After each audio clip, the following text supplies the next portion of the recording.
Okay guys, so this is the 99 Honda 400EX that's gonna go on the chopping block next. Uh, the problem with it is this hole here was stripped out and the head gasket was blown.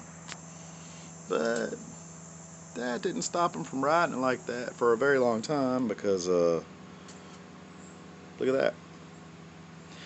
Anywho, so and a bunch of other little stuff that they did that I just have issue with, like their seat bolts missing.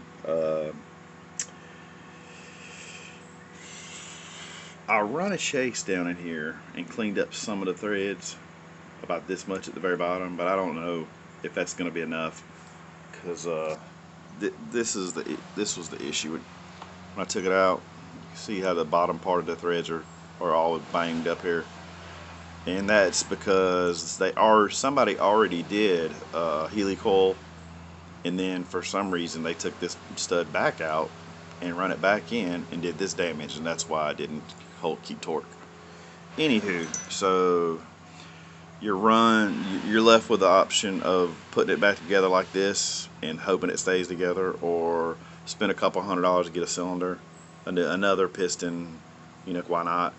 This cam chain follower looks like it's the original one. The chain's been replaced, but this is the original one. It looks like it's beat up, so we're going to take care of that. The rear end needs some attention. Look, there's another bolt for the starter missing. Anywho, I got new bearings to the rear end. I got swing arm pivots, all that new, the bushings, everything. I'm going to, the oil tank has to come off and be cleaned. The hoses need to come off, be cleaned. This cooler, take it off, clean it. If it's not restricted, I'm going to use it again and add an extra cooler, or I don't know. That just depends. It just depends because there's space issues with this machine, and I have a 6-inch fan from a street bike that moves a ton of air that I'm going to add to just make sure she does not run hot, because I think we're going back with the 440 kit, and with the higher compression and the bigger piston, they usually run a little hotter, and there's just no sense in letting it die for that reason. So we got a couple upgrades to make and a couple things to straighten out from the previous owner, but it was very fast, and it honestly, I'll be honest with you, I've been riding these for a while, and these are a little 230s, but they run really good. They're really light. They ride very peppy, and it scared me.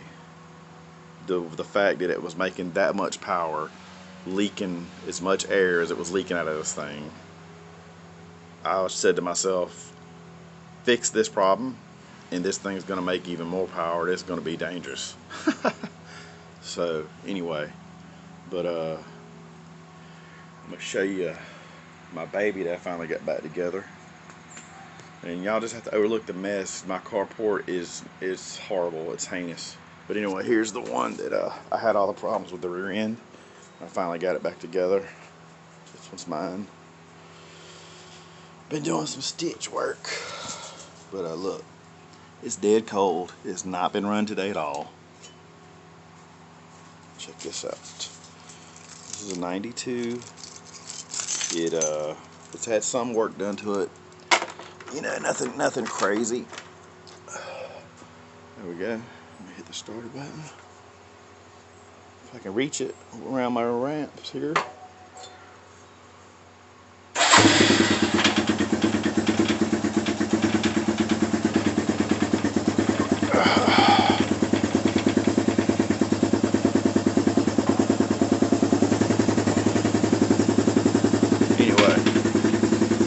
This thing is making that clattery noise. It's a good running machine. Cranks right up and runs. This is that Navy racing car that I've been telling a lot of people about.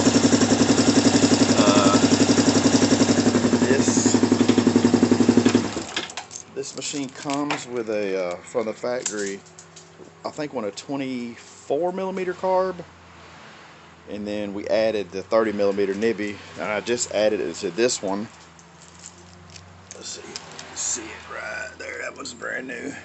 It was on sale, like 80 bucks, and it really wakes these little machines up big time. Big power gain.